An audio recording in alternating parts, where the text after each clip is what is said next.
नमस्ते, शुभ प्रभात। दैनिक जागरण के महत्वपूर्ण खबर में आप सभी का स्वागत है।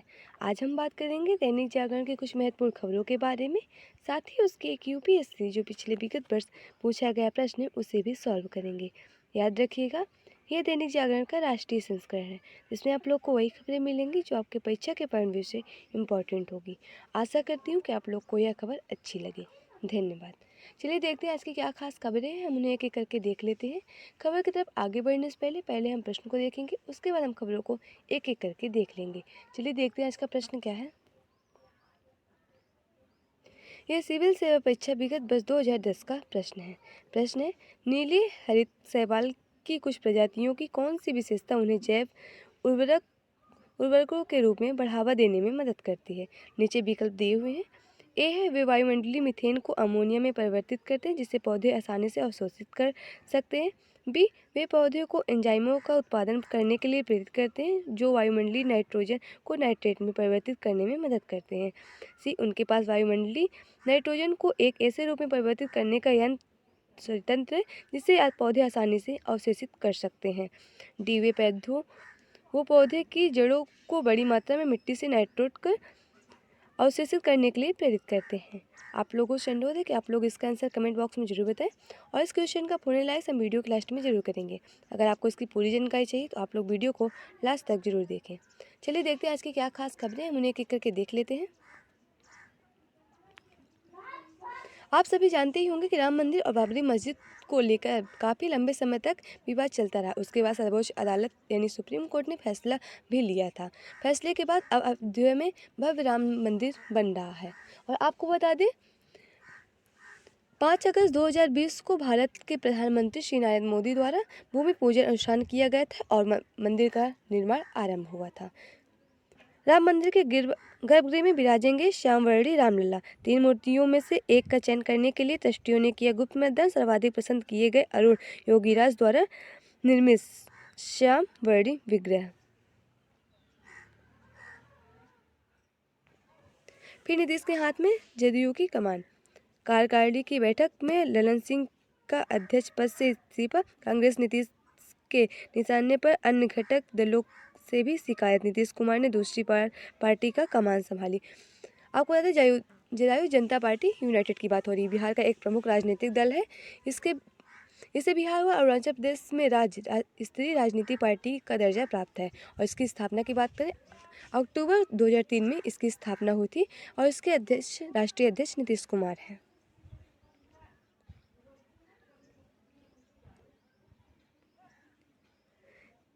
एनजेएससी को काम करने का मौका नहीं दिया गया। जस्टिस कौल बोले, इससे राजनीतिक हलकों में नाराजगी पैदा होगी। कोलिजियम में कामकाज में भी मनमुटाव उत्पन्न होगा। कोलिजियम की बात करें, जो सुप्रीम कोर्ट में जजों की नियुक्ति के लिए होता है ना, कोलिजियम व्यवस्था, उसी की बात हो रही है। कोलिजियम व्यवस्था से सुप्रीम कोर्ट की नियुक्ति की जाती है। और सुप्रीम कोर्ट की बात करें, सुप्रीम कोर्ट हमारी सर्वोच्च अदालत है। संविधान के अनुच्छेद 124 के तहत इसकी बात की गई है। 28 जनवरी 1950 की इसकी स्थापना हुई थी। और इसमें इसके कौन मुख्य न्यायाधीश है, आप लोग इसे कमेंट बॉक्स में जरूर बताइए। गृहिणियां बेरोजगार नहीं, घरेलू काम का भी आर्थिक मूल। वकील ने 2008 में औसत आयु का गृहिणियों की संभावित कमाई की गणना कर मांगा मुआवजा। कलकत्ता हाईकोर्ट ने एक गृहिणी की मौत पर करीब 6.5 लाख रुपए मुआवजा देने का दिया आदेश। यहाँ आप लोग को राष्ट्रीय राजधानी से जुड़ी खबरें मिल जाएंगी। परेड में दिल्ली की झांकी शामिल नहीं करना दुर्भावना के प्रति। सीयूईटी प्रवेश परीक्षा के लिए जारी विश्वविद्यालयों में जेएनयू का नाम नहीं। 24 जनवरी तक है आवेदन करने की अंतिम तिथि। पंजीकरण शुल्क में बढ़ोतरी का छात्र ने जताया विरोध। सीयूईटी बात करें, सेंट्रल यूनिवर्सिटी एंट्रेंस एग्जाम की बात हो रही है। लगभग 250 यूनिवर्सिटीज में यूजी यानी अंडर ग्रेजुएट कोर्सेज में प्रवेश के लिए एनटीए यानी नेशनल टेस्टिंग एजेंसी द्वारा आयोजित एक ऑल इंडिया लेवल की एक प्रवेश परीक्षा है।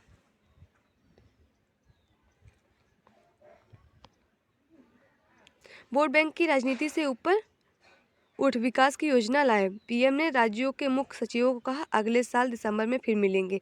लोकसभा चुनाव की जीत को लेकर मोदी आश्वस्त। आपको बता दें, 2024 में लोकसभा का चुनाव होने वाले ना, उसी की बात हो रही है। कतर मामले में कानूनी परामर्श के बाद उठाएंगे अगला कदम, बागची करे। विदेश मंत्रालय ने कहा, कतर के न्यायालय के फैसले पर करेंगे गौर। अदालत के फैसले के बाद नौसेना पूर्व अधिकारियों को नहीं होगी फांसी।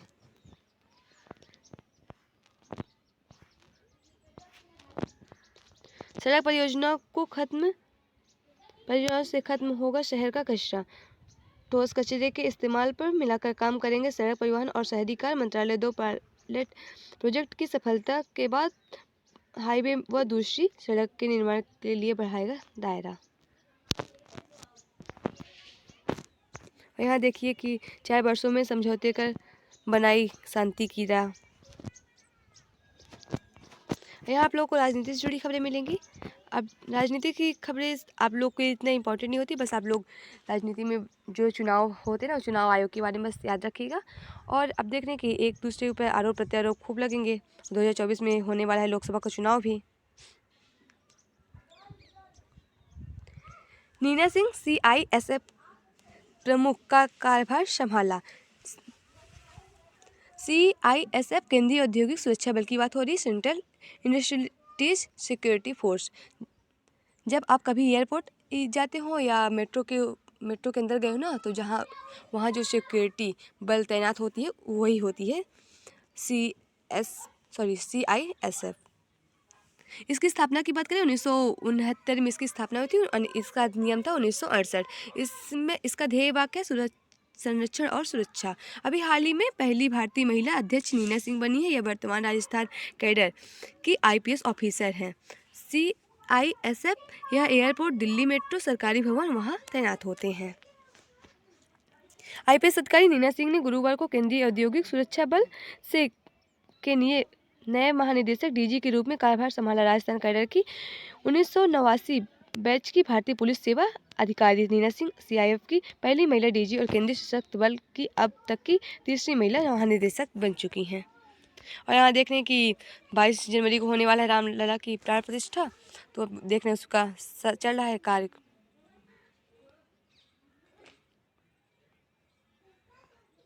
सीमा क्षेत्र में तीसरे देश का नागरिक देखने पर सूचना देंगे भारत नेपाल।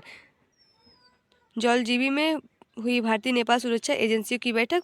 मादक पदार्थों की रोकथाम, वन्यजीवी व वन संपदा तस्करी रोकने व व्यापारियों के साथ समन्वय पर मंथन।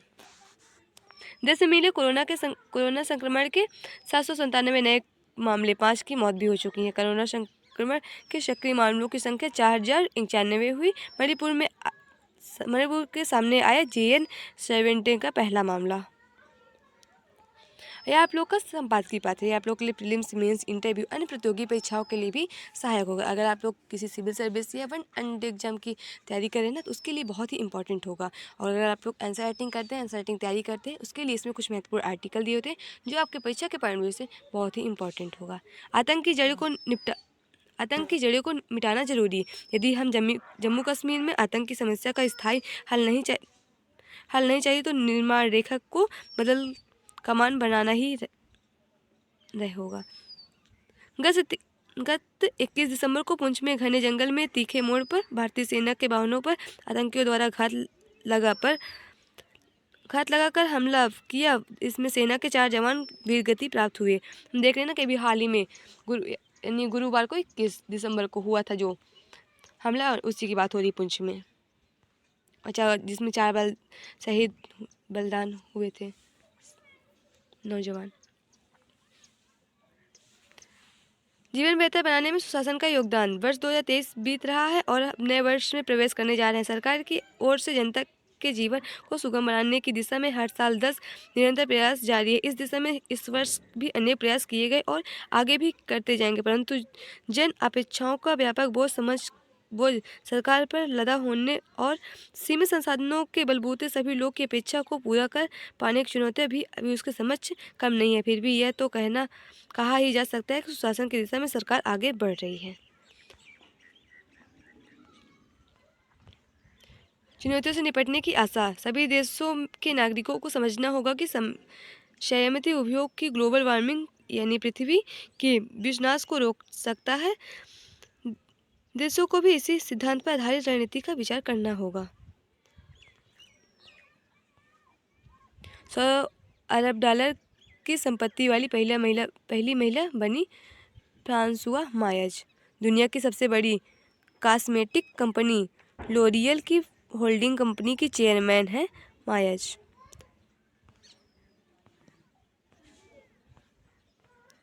यहाँ आप लोगों को अंतर्राष्ट्रीय से जुड़ी खबरें मिल जाएंगी।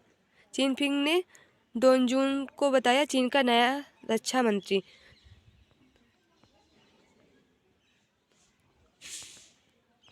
आज देख रहे हैं गाजा और हमास का जो इजराइल और हमास का संघर्ष चल रहा है उसी की बात हो रही है। रूस में जयशंकर ने टैगोर के नाम पर बने विश्वविद्यालय का किया भ्रमण। कनाडा में लक्ष्मी नारायण मंदिर के अध्यक्ष के बेटे के घर पर फायरिंग। यहाँ आप लोग को खेल से जुड़ी खबरें मिल जाएंगी। 3 जनवरी से होने वाला है दूसरा टेस्ट।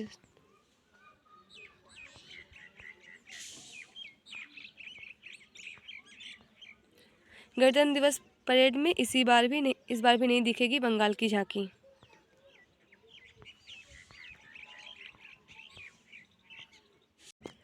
यहाँ आपको परीक्षा के पॉइंट से जनरल नॉलेज से जुड़ी खबरें मिलेंगी।